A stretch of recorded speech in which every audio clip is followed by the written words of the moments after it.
سلام ومحبة.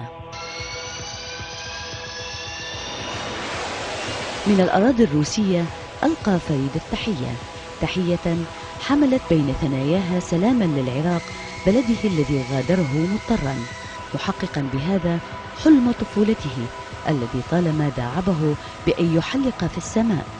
وتحقيق المستحيل يتطلب العمل الجاد والمجهود الكبير. على متن طائرة الميغ 29 المقاتلة الروسية الفتاكة حلق فريد لفتة على حدود الفضاء الخارجي من قاعدة نوفوغراد العسكرية الروسية، وهو أول اختبار خضع له بعد أن رشح لريادة الفضاء بصفة باحث. الخاطر تشتمل على أنه أولا سرعة هائلة جدا، إضافة إلى أنه المانوفر اللي بيها هي تولد جي لود أو قوة جاذبية أرضية بشكل ما يتحملها الجسم. يعني أنا اختبرت أكثر من 7 جي، و7 جي هو 7 أمثال الجاذبية الأرضية، خاصة بالهامر مانوفر والكوبرا مانوفر. وكالة الفضاء الروسية تبنت إعداده وتدريبه لريادة الفضاء كباحث مستقبلي وليس سائحا. واستنادا إلى قابلياته العلمية والجسدية التي وضعته في مصاف الأبطال والمتميزين، اجتاز الاختبار الأول الذي تضمن التحليق على حدود الفضاء الخارجي بنجاح فائق، وبفرحة غامرة رفع علم العراق خفاقا وتوج به إنجازاته الكبيرة المتعددة.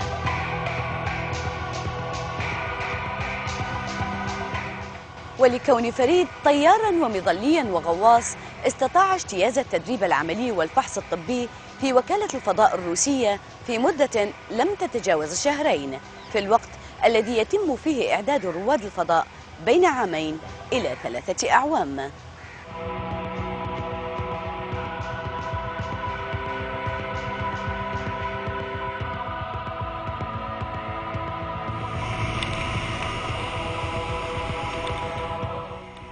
لكن كيف استطاع المغامر العربي الوصول إلى تجربة ريادة الفضاء؟ سقف العالم أوصله إلى الفضاء الخارجي، إنها قمة إيفرست أعلى القمم. وبعد مرور السنوات تحول الكنتور إلى قمة إيفرست.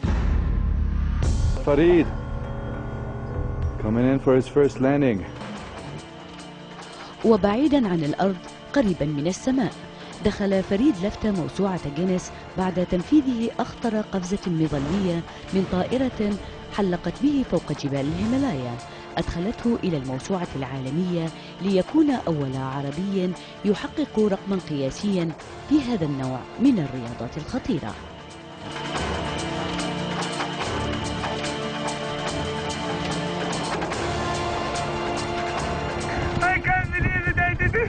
شيء مش عادي أبدا، ما تصدقوني.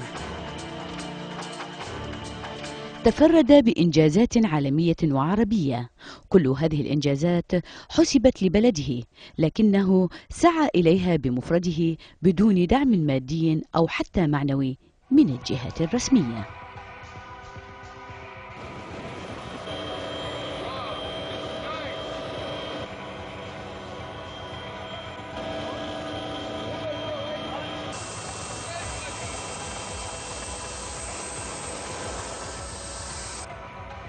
وفي دولة الإمارات العربية المتحدة، في إمارة دبي تحديدا، البلد الذي يقيم فيه والذي احتضنه لسنوات وعائلته، نفذ فريد لفتة أجمل قفزة مظلية فوق نخلة جميرة، إذ شكل بجسده الطائر جذع النخلة الشهيرة، تكوين غاية في الجمال والتفرد، مزج بين من أبدع بتخطيط نخلة جميرة على الأرض وخط جذعها في السماء.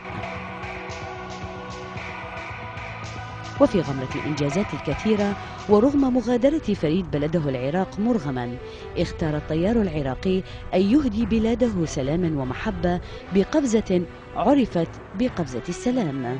حلق فوق سماء بغداد بمظلته الحمراء متحديا الخطر الأمني. نجح فريد ولقب بصقر العراق.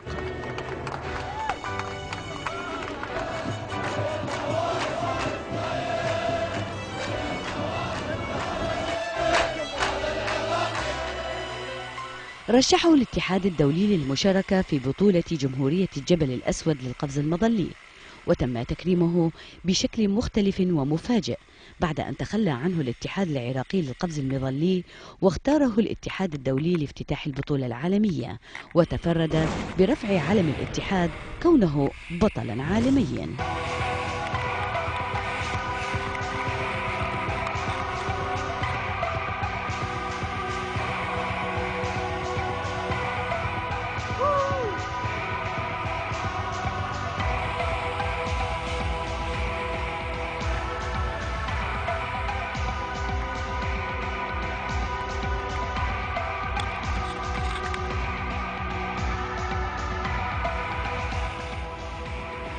وبمعية القوات الخاصة السويسرية قاد أقدم الطائرات التي استخدمت في الحرب العالمية الثانية.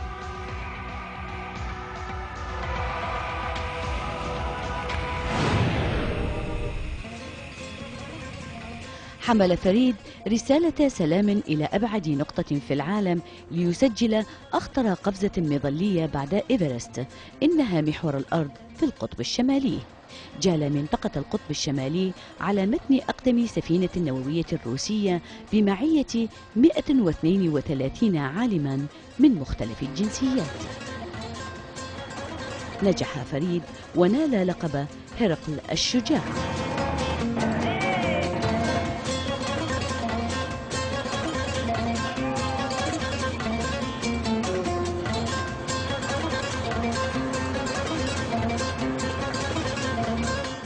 حقق لفتة إنجازات عالمية مبهرة، ولكن ماذا عن مشروع الفضاء؟ والله مشروع الفضاء مؤجل لحين تلقي الدعم المادي من قبل الحكومة العراقية أو أي حكومة عربية، لأنه مثل ما تفضلت حضرتك أنا جاهز لكن ينقصني الدعم. لبرنامج محطات، هدير الربيعي.